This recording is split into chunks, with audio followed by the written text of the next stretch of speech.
آپ کو کورونا میں بھی ایک وہ لائف جس طرح ہوتی ہے نا کہ پڑھا پھر جاب ہوگی نوکری کی پھر شادی ہوگی بچے ہوگی ایک جو لائف کا سرکل ایک نارمل چل رہا ہوتا ہے ساری زندگی بندہ اپنا معاش کے پیچھے لگا رہتا ہے. تو کرونا کے 6 ماہ نے بڑا کچھ سکھایا.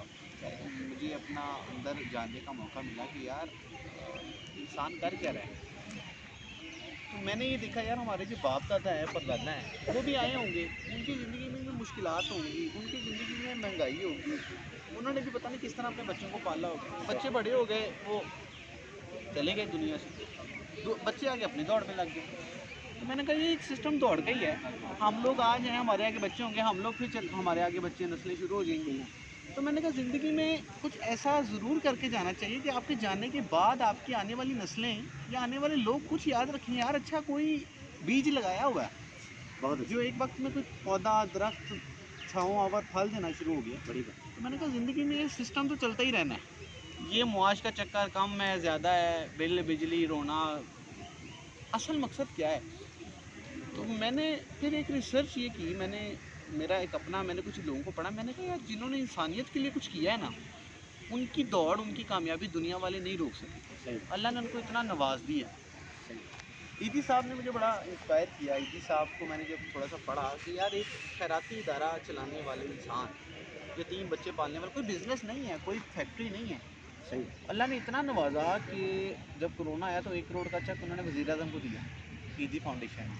پھر ان کو جب تدفین کی گئی تو 21 توپوں کی سلامی کے ساتھ فوج نے ان کو تدفین کیا. یہ کتنا بڑا اعزاز ہے, یہ تاریخ ہے سر, حالانکہ کوئی کاروبار نہیں. دوسرا پھر مجھے عمران خان نے بڑا انسپائر کیا کہ یار ایک وقت میں یہ چندہ اکٹھا کر کے یہ شوکت انہوں نے بنایا, اللہ نے پکڑ کے وزیر اعظم بنا دیا. پھر میں نے نبی صلی اللہ علیہ وسلم کی زندگی کو پڑھا.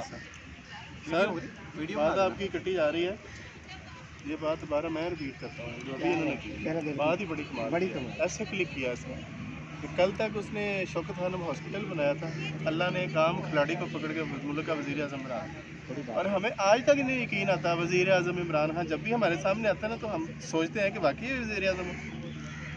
تو اللہ تعالیٰ نے اتنا نواز دیا. اور اسی طرح ایدی صاحب ہیں کہ لوگ اپنی جگہوں کے اپنے بلاگس کے نام ان کے نام کے ساتھ منسوخ کرتے ہیں. جیسے ہمارے اسکول میں بھی ایک ایدی بلاگ ہے اور ان کے نام کے ساتھ باقاعدہ طور پہ ہم نے ایک پورا جو فنکشن کیا تھا اور ایک بلاگ ان کے نام اور اس کام کے لیے ہم آئے, اس میں کوئی ایسا کام کرنا جیسے بڑے ہمارے اسلاف نے کیا, انسانیت خاص طور پہ جو عورتوں میں ان کا بھرا نہیں.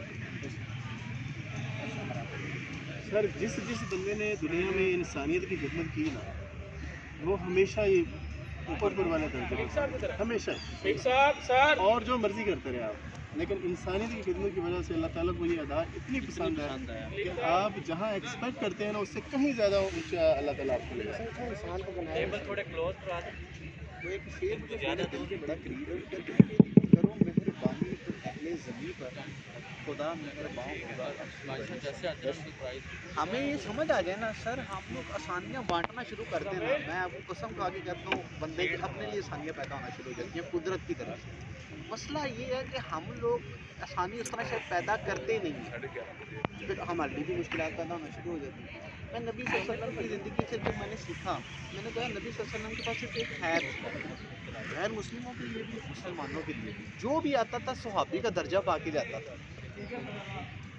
کیا صرف دیکھ لینا صحابی کا درجہ پا لیا سر کہ جی صحابی ہے, کیا ہے خیر تھی, کچھ بھی نہیں تھا, کوئی سونے چاندی کے پہاڑ نہیں تھے. تو بڑی پیاری بات آپ سنیں کہ اللہ تعالیٰ اگر ایک سونے کا پہاڑ انسان کو دیتا نا, جس نے دیکھیں ایک مالک ہوتا ہے نا, جیسے ایک جانور ہم پالتے اس کا مالک ہوتا ہے. وہ ایک خبر چل رہی تھی کہ ریچھ میلے میں بفر گیا تو اس کے مالک کے اوپر مقدمہ ہو گیا. میں نے کہا یار مالک کا کیا قصور تھا, بفرا تو ریچھ تھا. پھر مجھے وہاں سے ایک پوائنٹ ملا, میں نے کہا ہم انسان ہیں, ہمارا مالک اوپر ہے, ہم مالک کے وفادار ہوں گے نا مالک بھی ہم سے خوش ہوگا. لیکن اگر ہم مالک کے وفادار اعوذ باللہ من الشیطان الرجیم, بسم اللہ الرحمن الرحیم.